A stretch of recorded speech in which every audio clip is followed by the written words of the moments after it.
আজি মই মোৰ ঘৰত থকা বহুত পুৰণি এলোভেৰা দুজোপামান দেখাব লৈছোঁ। আহকচোন আমি চাওঁ আৰু তাৰ বিষয়ে কিছু কথা পাতোঁ।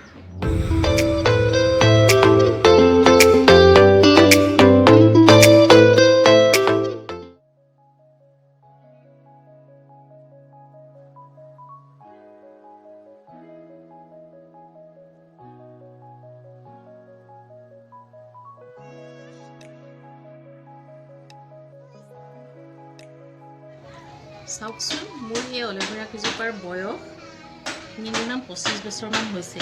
মোৰ বিয়া হৈ আজি 20 বছৰ।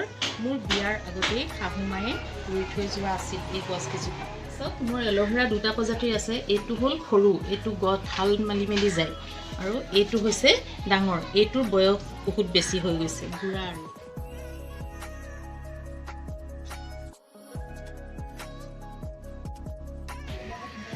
এলোভেৰা বৰ্তমান সময়ত বহুত বিখ্যাত হৈ পৰিছে, নহয় জানো? কাৰণ এই এলোভেৰা জেলে মানুহৰ ইমিউনিটি ছিষ্টেমটো ষ্ট্ৰং কৰে। ডায়েবেটিছ ৰোগীসকলে এলোভেৰাৰ জেল খালে ভাল বুলি শুনিছোঁ। আহকচোন এতিয়া আমি এলোভেৰাৰ পাত এটা কাটি নি এগিলাচ জুচ বনাওঁ আৰু কেনেকৈ চাওঁ। চাওক আমি এলোভেৰাটো কাটি লৈছোঁ।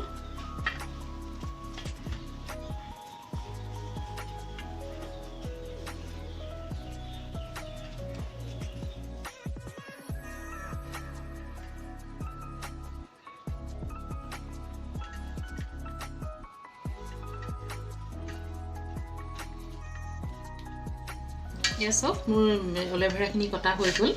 এতিয়া মই ধুই ল'ম, ধুই লৈ পেলাই জুচ বনাম, মিক্সিত মাৰি জুচ বনাম।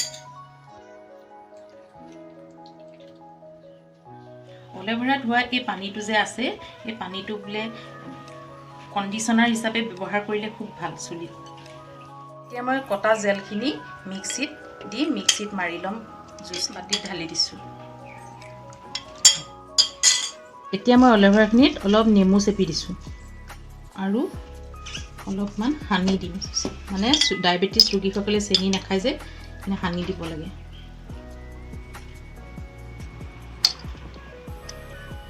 মই হিচাপত পানী দি দিছোঁ।